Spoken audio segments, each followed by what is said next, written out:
Lesson 58, 138, 139. He's got the whole world in his hands.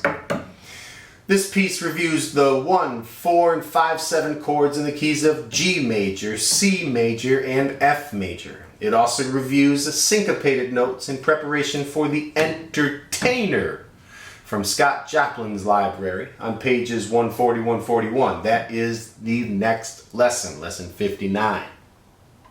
But today we're playing this one, and it starts in G. Then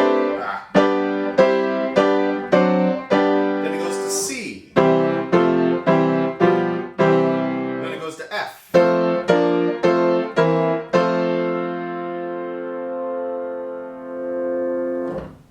Now with this one, some people might play it with straight eighth notes.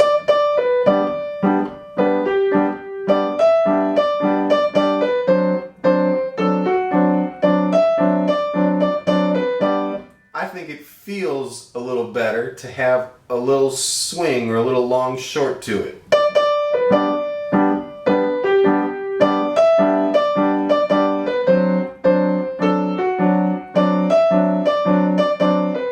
It's a stylistic difference. It is a spiritual, and different congregations might play this with a slightly different rhythmic interpretation. So this starts on the and of 3. You have 3 eighth note pickups. Counting backwards from 1 and 2 and 3 and 4 and of 4 is the last eighth note. 4 is the second to last eighth note. The and of 3 is that first eighth note. So 1 and 2 and 3 and 4 and 1 and 2 and 3 and 4 and 1 and 2 and 3 and 4 and... Let's also talk about this rhythm. So this one's pretty self-explanatory. That's on 1, 2, 3, and 4. This is on 3. This is on the and of 4, tied. This is played on 4. But look at this one. 1 and 2 and 3 and 4 and. 1 and 2 and tied. 3 and 4 and. So what happens there is you have 1 and 2 and 3 and 4 and. Real slow. 1 and 2 and 3 and 4 and.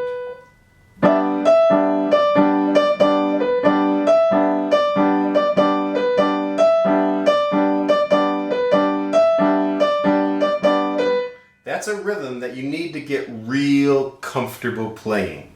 It's tied rhythms with syncopation and some anticipation. Because you're playing, it's the syncopation of playing like on the and of 2, you have that D. But it's anticipating that D coming on 3, but you syncopate it by playing it on the and of 2. If you played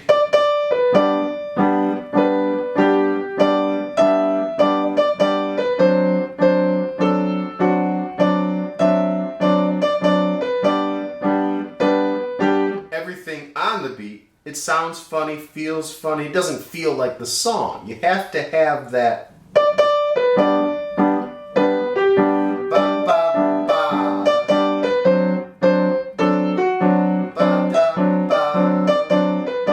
important. It's vital for the feel of this piece. So that rhythm happens in every key we change to. It does it in C right here. It does it in F right here. So make sure you're comfortable with that. Rewind this video, pause it where I showed the camera how to write it out and practice it that way. It's really important. And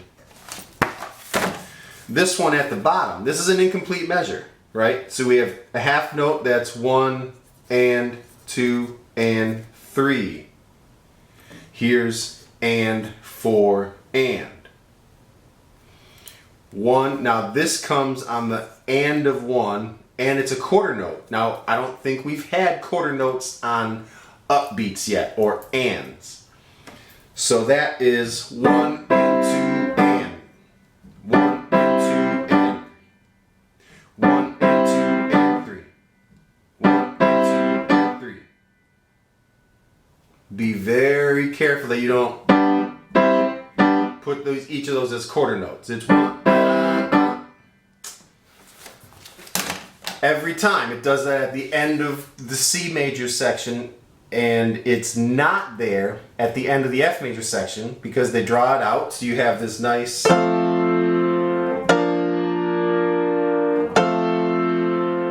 Alright, so pause this, practice this. I'm going to play it.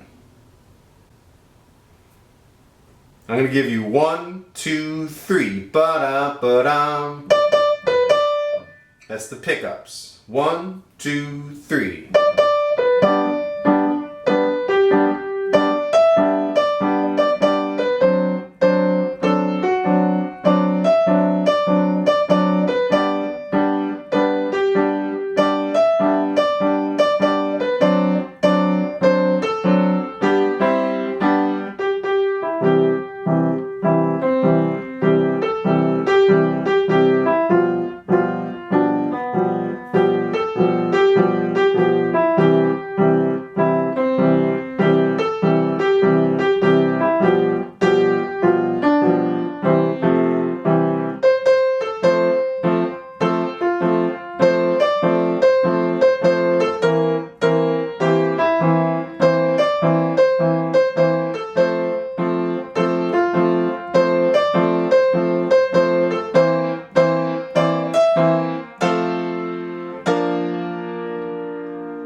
All right, that is, he's got the whole world in his hand.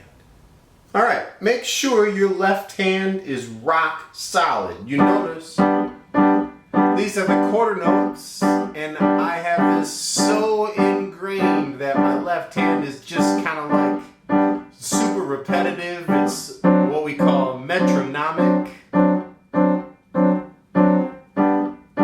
It's just repeated over and over. It's the foundation that we're building this song on. It's the chugga chugga chugga chug. It's the motion of the tune. It's what propels us forward and keeps us going.